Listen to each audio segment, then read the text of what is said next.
Так, теперь вот еще один момент интересный. На 140-х и на Гелендвагенах я еду в салоне, после 60 у меня начинает что-то свистеть. Откуда это свистит? Я по форумам, я читаю про гелики, про 140-е. Че, где свистит? И я понял. Ну, типа, я нифига не понял, что свистит, то, что у всех что-то свое свистит. И я думаю, ну, будем старым дедовским способом все мутить. Что я сделал? Я взял скотч и решил все заклеить. Смотрим. Свистит только из моей двери. Вот посмотрите дверь, да, вот я, обычный человек. Что я вижу? Вот здесь щель какая-то, ну, понятно, какая это щель, да. Здесь резинка, здесь стекло, здесь вот эта штука. Хрен знает, как она держится, что она держится. Здесь он тоже небольшая, как щель. Здесь резинка, здесь вот кусочка резинки. Вот он, с годами, или я не знаю, может его кто-то ногтем, может его кто-то грыз, я не знаю. Здесь вот резинка тоже, вот, смотрите, тоже какая-то канитель. Здесь щель, может здесь вообще из ручки. Откуда здесь свистит, я не понимал. Может она вообще где-то отсюда задувает. И что я делаю? Я это тупо все закрыл, вот сейчас эти остались. Но это, допустим, пескоструй, ну, пескоструй. Я имею в виду, когда ты едешь 100 км в час, тебе летит пыль, и через месяц это все исчезнет. Я даже откорябывать не буду. Типа это все размазывать зачем? Я все, вот эти все щели, все заклеил. Здесь заклеил, залезал чуть ли не через люк. Залезал, вылезал. Это у меня день убил. И что я понял? Как думаете, вот топ откуда может свистеть? Вот оператор, скажи мне, откуда, как ты думаешь, свистело? Давай, топ-3.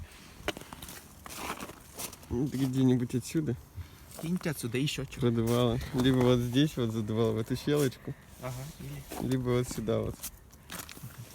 Теперь, я когда читал, там говорят, типа, вот это стекло, там вот эти резинки, что-то там с ними какие-то проблемы, из-за них свистит. Я в это верил, искренне верил. Знаете что? Вот это канитель. Даже не вот здесь вот, не вот в этом месте, вот здесь вот. Вот эта вся вот эта железка, она, во-первых, держится плохо. Ну, кстати, нормально. Но она чуть-чуть шатается. И вот из-под нее, вот начиная вот отсюда, вот здесь вот, и вот из-под всей нее вот задувало вот из вот этого. То есть, если у вас проблем со 140-м и у вас задувает, скорее всего, вот из-под этой фигни. Ну, тупо в нее. То есть сейчас элементарно, да? И задувало эту машину прошлый хозяин или позапрошлый, я не знаю. Ее перекрашивали. То есть у нее был цвет бело-серый, а сейчас он бело-молочный. И вот этот люк установили некорректно. Из-под него тоже получается вот отсюда. То есть я обклеил полностью люк, вот отсюда тоже чуть-чуть свистит. Ну, потому что вот здесь даже видно, вот она резинка начинается где. А потом она уходит куда-то туда, она должна прилегать к люку, вот здесь вот, а она уходит туда, то есть люк криво установлен. Опять же вопрос, ребята, ну, если вы решаете красить машину, ну посмотрите вы, как люк устанавливает, что вы его через жопу делаете. Ну и в принципе все, то есть из-за всех остальных мест не свистит. Ну как бы понятно, что где-то есть шорох, где-то еще что-то. Я даже это не беру, это типа, ну в машине понятно, там 23-24 года. Вопросов нет, что где-то может что-то свистеть. Ну типа, ну это жесть, вот в этих местах. Ну не прям жесть. Если поездить на Мерседесе Цешке, мне кажется, там везде так свистит. Это на Мерседесе.